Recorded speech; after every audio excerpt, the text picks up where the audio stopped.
ನಮಸ್ಕಾರ ಸ್ನೇಹಿತರೆ, ನಾನು ನಾಗೇಶ್ ತಳವಾರ್. ಪ್ರಜಾಸ್ತ್ರ ಡಿಜಿಟಲ್ ಮೀಡಿಯಾಗೆ ತಮಗೆಲ್ಲರಿಗೂ ಸಹಿತ ಸ್ವಾಗತ. ಮತ್ತು ರಾಜ್ಯ ರಾಜಕಾರಣದಲ್ಲಿ ಸಾಕಷ್ಟು ಚರ್ಚೆ ಆಗ್ತಾ ಇರುವಂತದ್ದು ಇತ್ತೀಚೆಗೆ ನಡೆದಿರುವಂತಹ ದಾವಣಗೆರೆ ದಕ್ಷಿಣ ವಿಧಾನಸಭಾ ಕ್ಷೇತ್ರದ ಉಪಚುನಾವಣೆ ಸಂದರ್ಭದಲ್ಲಿ ಕಾಂಗ್ರೆಸ್ ಅಭ್ಯರ್ಥಿಗೆ ನಿರೀಕ್ಷೆ ಮಟ್ಟದಲ್ಲಿ ಬೆಂಬಲ ಸಿಕ್ಕಿಲ್ಲ ಅನ್ನುವಂಥದ್ದು.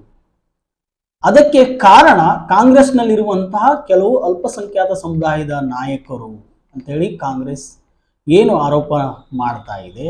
ಅದಕ್ಕೆ ಸಂಬಂಧಪಟ್ಟಂತೆ ಈಗಾಗಲೇ ಅಲ್ಪಸಂಖ್ಯಾತ ಸಮುದಾಯದ ಇಬ್ಬರು ನಾಯಕರ ತಲೆದಂಡವಾಗಿದೆ. ಒಬ್ಬರು ಅಲ್ಪಸಂಖ್ಯಾತ ಘಟಕದ ಅಧ್ಯಕ್ಷರಾಗಿದ್ದಂತಹ ಜಬ್ಬರ್ ಅವರ ರಾಜೀನಾಮೆಯಾಗಿದೆ ಮತ್ತು ಅವರನ್ನ ಪಕ್ಷದಿಂದ ಉಚ್ಚಾಟನೆ ಸಹಿತನೂ ಮಾಡಲಾಗಿದೆ. ಇನ್ನೊಬ್ರು ಮುಖ್ಯಮಂತ್ರಿಗಳ ರಾಜಕೀಯ ಕಾರ್ಯದರ್ಶಿಯಾಗಿದ್ದಂತಹ ನಜೀರ್ ಅಹ್ಮದ್ ಅವರು ಸಹಿತನೂ ಅವರನ್ನ ಆ ಸ್ಥಾನದಿಂದ ತೆರವುಗೊಳಿಸಲಾಗಿದೆ. ಈ ಮೂಲಕ ಇಬ್ಬರು ಅಲ್ಪಸಂಖ್ಯಾತ ಸಮುದಾಯದ ನಾಯಕರ ತಲೆದಂಡವಾಗಿದೆ. ಇದರ ಜೊತೆಗೆ ಚರ್ಚೆಯಲ್ಲಿ ಇರುವಂಥದ್ದು ವಸತಿ ಸಚಿವರಾಗಿರುವಂತಹ ಜಮೀರ್ ಅಹ್ಮದ್ ಖಾನ್ ಅವರ ತಲೆದಂಡನೂ ಸಹಿತ ಆಗ್ತದೆ ಎನ್ನುವಂಥದ್ದು. ಯಾಕೆ ಅಂದರೆ ಇವರು ಇತ್ತೀಚೆಗೆ ನಡೆದ ವಿಧಾನಸಭಾ ಉಪಚುನಾವಣೆ ಸಂದರ್ಭದಲ್ಲಿ ಪಕ್ಷ ವಿರೋಧಿ ಚಟುವಟಿಕೆಗಳನ್ನು ನಡೆಸಿದ್ದಾರೆ ಅಂತೇಳಿ ಆರೋಪವನ್ನು ಮಾಡಲಾಗ್ತಾ ಇದೆ. ಹೀಗಾಗಿ ಚುನಾವಣೆಯ ಫಲಿತಾಂಶ ಬರೋಕ್ಕಿಂತ ಮುಂಚೆಯೇ ಈಗ ಅಲ್ಪಸಂಖ್ಯಾತ ಸಮುದಾಯದ ಕೆಲವು ನಾಯಕರ ವಿರುದ್ಧ ಕಾಂಗ್ರೆಸ್ ಶಿಸ್ತು ಕ್ರಮಗಳನ್ನು ತೆಗೆದುಕೊಳ್ತಾ ಇದೆ.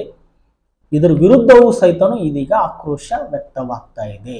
ಈಗ ಇದರಿಂದ ಏನು ತಲೆದಂಡವಾಗಿದೆ, ಆ ನಾಯಕರು ನಾವು ಎಲ್ಲಿ ಪಕ್ಷ ವಿರೋಧಿ ಚಟುವಟಿಕೆಗಳನ್ನು ಮಾಡಿದೀವಿ ಅದನ್ನು ತೋರಿಸಿ, ಏನು ಸಾಕ್ಷಿ ಇದೆ, ಆಡಿಯೋ ವಿಡಿಯೋ ಬೇರೆ ಏನಾದರೂ ಸಾಕ್ಷಿ ಇದೆನಾ, ಎಲ್ಲಾದರೂ ನಾವು ಪಕ್ಷ ವಿರೋಧಿ ಚಟುವಟಿಕೆಗಳನ್ನು ನಡೆಸಿದೀವಿ ಅನ್ನೋದಕ್ಕೆ ಸಾಕ್ಷಿ ಇದ್ರೆ ತೋರಿಸಿ ಅನ್ನುವಂಥದ್ದು. ಜೊತೆಗೇನೆ ಈಗ ಚರ್ಚೆಗೆ ಬರ್ತಾ ಇರುವಂಥದ್ದು, ಮುನ್ನೆಲೆಗೆ ಬರ್ತಾ ಇರುವಂಥದ್ದು, ಈ ಹಿಂದೆ ದಿವಂಗತ ಶಾಮನೂರು ಶಿವಶಂಕರಪ್ಪನವರು ಬಹಿರಂಗವಾಗಿಯೇ ಬಿಜೆಪಿ ಅಭ್ಯರ್ಥಿ ಪರವಾಗಿ ಬ್ಯಾಟನ್ನು ಬೀಸಿದರು.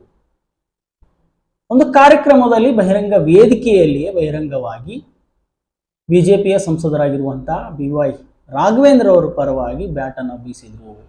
ಶಿವಮೊಗ್ಗದಲ್ಲಿ ಅವರು ಒಳ್ಳೆ ಕೆಲಸಗಳನ್ನು ಮಾಡಿದ್ದಾರೆ, ಅಭಿವೃದ್ಧಿ ಕೆಲಸಗಳನ್ನು ಮಾಡಿದ್ದಾರೆ.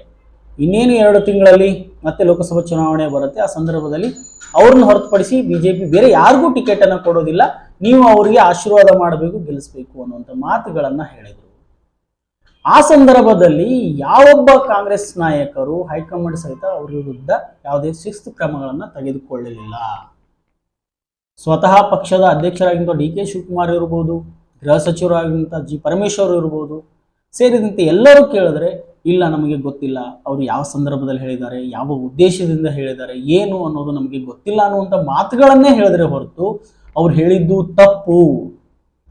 ನೀವು ವಿರೋಧ ಪಕ್ಷದಲ್ಲಿರುವಂಥದ್ದು ಅಥವಾ ಬೇರೆ ಪಕ್ಷದಲ್ಲಿರುವಂಥ ಯಾರೇ ಕೆಲಸಗಳನ್ನು ನೀವು ಮೆಚ್ಕೊಳ್ಳಿ, ಅವರ ಕೆಲಸಗಳನ್ನ ಹೊಗಳಿ, ಆದರೆ ಅವ್ರಿಗೆ ಟಿಕೆಟ್ ಕೊಡ್ತಾರೆ, ನೀವು ಅವ್ರನ್ನೇ ಗೆಲ್ಲಿಸಿ ಅವ್ರಿಗೆ ಆಶೀರ್ವಾದ ಮಾಡಿ ಅಂತ ಹೇಳುವಂಥದ್ದು ಎಷ್ಟರ ಮಟ್ಟಿಗೆ ಸರಿ ಅನ್ನುವಂಥ ಚರ್ಚೆ ಬಂದಾಗ ಅವ್ರ ವಿರುದ್ಧ ಯಾವುದೇ ಸೂಕ್ತವಾದ ಕ್ರಮಗಳನ್ನು ತೆಗೆದುಕೊಳ್ಳಲಿಲ್ಲ.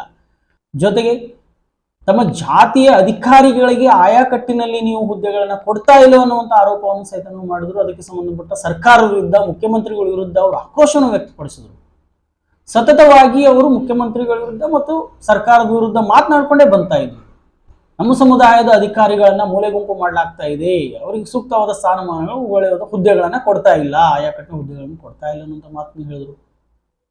ಹಾಗಾದರೆ ತಮ್ಮ ಸಮುದಾಯದ ಅಧಿಕಾರಿಗಳಿಗೆ ಇಂತಿಂತಹದೇ ಹುದ್ದೆಗಳನ್ನು ಕೊಡಬೇಕು ಅಂತ ಹೇಳಿರುವಂತಹ ಶಾಮನೂರು ಶಿವಶಂಕರಪ್ಪರ ವಿರುದ್ಧ ಅವತ್ತು ಇದೇ ಕಾಂಗ್ರೆಸ್ ಹೈಕಮಾಂಡ್ ಆಗಲಿ ಕಾಂಗ್ರೆಸ್ ನಾಯಕರಾಗಲಿ ಯಾರೂ ತುಟಿ ಬಿಚ್ಚಲಿಲ್ಲ, ಅವ್ರ ವಿರುದ್ಧ ಯಾವುದೇ ಕ್ರಮಗಳನ್ನು ತೆಗೆದುಕೊಳ್ಳಲಿಲ್ಲ. ಅದು ಅಲ್ಲದೆ ನಮ್ಮ ಸಮುದಾಯದ ಶಾಸಕರು ಎಲ್ಲರೂ ಒಟ್ಟಾದ್ರೆ ನಾವು ಸರ್ಕಾರವನ್ನೇ ರಚನೆ ಮಾಡ್ತೀವಿ ಅನ್ನುವಂಥ ಮಾತುಗಳನ್ನ ಹೇಳಿದ್ರು. ಈ ರೀತಿ ಹೇಳಬೇಡ್ರಿ, ಇದು ಪಕ್ಷಕ್ಕೆ ಡ್ಯಾಮೇಜ್ ಆಗ್ತದೆ ಅನ್ನುವಂಥ ಮಾತುಗಳನ್ನ ಹೇಳಲಿಲ್ಲ. ಅವರು ಹೇಳಿದ್ರು ಎಲ್ಲಾ ಪಕ್ಷಗಳು ಸೇರಿದ್ರೆ ನಮ್ಮಲ್ಲಿ 79 ಜನ ಶಾಸಕರು ನಮ್ಮ ಸಮುದಾಯದವರಿದ್ದಾರೆ. ಅಂದ್ರೆ ಕಾಂಗ್ರೆಸ್, BJP, JDS ಸೇರಿದಂತೆ ಎಲ್ಲಾ ಪಕ್ಷದಲ್ಲಿರುವಂತಹ ಶಾಸಕರು ತೆಗೆದುಕೊಂಡ್ರೆ ಒಂದು 79 ಜನ ಶಾಸಕರು ನಮ್ಮ ಸಮುದಾಯದವರು ಇದ್ದಾರೆ ಅನ್ನೋ ಮಾತುಗಳನ್ನು ಹೇಳಿದ್ರು. ಅಂದ್ರೆ ಅವರು ಸಮುದಾಯವಾಗಿ ತೆಗೆದುಕೊಂಡು ಮಾತನಾಡುವಾಗ, ಅವರು ಪಕ್ಷವನ್ನು ಮರೆತು ಮಾತನಾಡುವಾಗ, ಅಥವಾ ನಮ್ಗೆ ಯಾವುದೇ ಹೈಕಮಾಂಡ್ ಇಲ್ಲ ಅಂತ ಹೇಳುವಂತ ಮಾತುಗಳನ್ನ ಆಡಿದಾಗ ಅವ್ರ ವಿರುದ್ಧ ಯಾವುದೇ ಕ್ರಮಗಳನ್ನು ತಗೊಳ್ಳೋದಿಲ್ಲ. ಈಗ ಅವರೇ ಹೇಳಿದ್ರು ನನ್ನ ನಂತರ ಅಲ್ಪಸಂಖ್ಯಾತರಿಗೆ ಟಿಕೆಟ್ ಅನ್ನ ಕೊಡಿ ಅಂತ ಅವರೇ ಹೇಳಿದ್ರು. ಈ ಚುನಾವಣೆಯ ಏನು ಫಲಿತಾಂಶ ಬರೋಕ್ಕಿಂತ ಮುಂಚೆಯೇ ನಮ್ಮ ಸಮುದಾಯದ ನಾಯಕರ ಮೇಲೆ ಶಿಸ್ತು ಕ್ರಮ ಅಂತ ಹೇಳಿ ಏನು ಇದು ನಡೀತಾ ಇದೆ, ಇದು ಎಷ್ಟರ ಮಟ್ಟಿಗೆ ಸರಿ ಅನ್ನುವಂಥ ಚರ್ಚೆಗಳು ನಡೀತಾ ಇದೆ. ಅಂದ್ರೆ ಒಬ್ಬರಿಗೊಂದು ನ್ಯಾಯ ಅನ್ನುವಂಥ ಮಾತುಗಳು ಕೇಳಿ ಬರ್ತಾ ಇದೆ. ಇಲ್ಲಿ ಈಗ ನೆಕ್ಸ್ಟ್ ಇರುವಂಥದ್ದು ವಸತಿ ಸಚಿವರಾಗಿದ್ದ ಜಮೀರ್ ಅಹ್ಮದ್ ಖಾನ್ ಅವರ ಹೆಸರು ಕೇಳಿ ಬರ್ತಾ ಇದೆ. ಅವರು ಮಾತ್ರ ಅದು ನಾವು ಯಾವುದೂ ಇಲ್ಲ, ಇದು ಮಾಧ್ಯಮದಲ್ಲಿ ಕೇಳಿ ಬರ್ತಾ ಅಂತ ಹೆಸರು ಮಾತ್ರ, ನಾವು ಯಾವುದೇ ರೀತಿಯಾಗಿ ಪಕ್ಷ ವಿರೋಧಿ ಚಟುವಟಿಕೆಗಳನ್ನು ಮಾಡಿಲ್ಲ, ಪಕ್ಷ ಕೊಟ್ಟಿರುವಂಥ ಎಲ್ಲ ಕೆಲಸಗಳನ್ನ ನಾನು ಮಾಡಿದ್ದೀನಿ, ಕಾಂಗ್ರೆಸ್ನಲ್ಲಿ ನಾನೊಬ್ಬ ಸಣ್ಣವನು ಅನ್ನೋದ ಮಾತುಗಳನ್ನು ಸಚಿವರು ಹೇಳಿದ್ದಾರೆ. ಇನ್ನೊಂದು ಕಡೆ ಶಾಸಕರಾಗಿರುವಂಥ ತನ್ವೀರ್ ಸೇಠ್ ಅವರು ಹೇಳಿದ್ದಾರೆ, ಅಲ್ಪಸಂಖ್ಯಾತರಿಗೆ ಅಂದರೆ ಮುಸ್ಲಿಮರಿಗೆ ಕಾಂಗ್ರೆಸ್ ಅನಿವಾರ್ಯವಲ್ಲ, ಕಾಂಗ್ರೆಸ್ಗೆ ಮುಸ್ಲಿಮರು ಅನಿವಾರ್ಯವಲ್ಲ ಅನ್ನೋ ಒಂದು ಮಾತುಗಳನ್ನ ಹೇಳಿದ್ದಾರೆ. ಅಂದ್ರೆ ಇದು ಮುಂದಿನ ದಿನಗಳಲ್ಲಿ ಕಾಂಗ್ರೆಸ್ನಿಂದ ಅಲ್ಪಸಂಖ್ಯಾತರು ದೂರ ಆಗ್ತಾರಾ ಅನ್ನುವಂಥದ್ದು. ಇಷ್ಟು ವರ್ಷಗಳ ಕಾಂಗ್ರೆಸ್ ಅಲ್ಪಸಂಖ್ಯಾತರನ್ನ ಏನು ಮತ ಬ್ಯಾಂಕ್ಗಳನ್ನಾಗಿ ಬಳಸ್ಕೊಳ್ತಾ ಇತ್ತು, ಅದು ಇನ್ನು ಮುಂದೆ ನಡೆಯುತ್ತಾ? ಆಡಳಿತ ಪಕ್ಷ ಕಾಂಗ್ರೆಸ್ಗೆ ಈಗಾಗಲೇ ಬೇರೆ ಬೇರೆ ಕಾರಣಗಳಿಗೆ, ಹಲವಾರು ವಿಚಾರಗಳಿಗೆ ಪಕ್ಷಕ್ಕೆ ಡ್ಯಾಮೇಜ್ ಆಗುವಂಥ ಕೆಲಸಗಳಾಗಿದ್ದಾವೆ.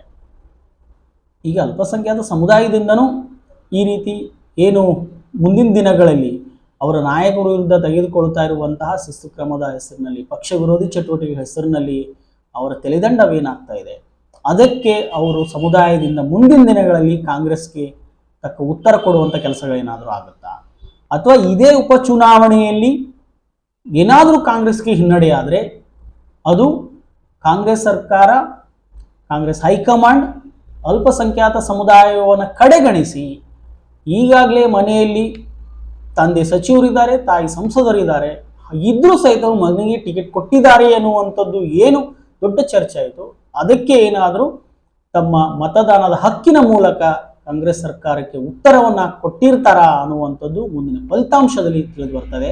ಪ್ರಜಾಸ್ತ್ರ ಡಿಜಿಟಲ್ ಮೀಡಿಯಾದಲ್ಲಿ ಬರ್ತಾ ಇರುವಂತಹ ಸ್ಟೋರಿಗಳು, ವರದಿಗಳು ತಮಗೆ ಇಷ್ಟವಾದಲ್ಲಿ ಲೈಕ್ ಮಾಡಿ, ಶೇರ್ ಮಾಡಿ, ಸಬ್ಸ್ಕ್ರೈಬ್ ಮಾಡಿ, ಅದೇ ನಮಗೆ ಬೆಂಬಲ ನೀಡಬೇಕು ಅಂತ ಕೇಳ್ಕೊಳ್ತಾ ಇದ್ದೀನಿ. ಧನ್ಯವಾದಗಳು.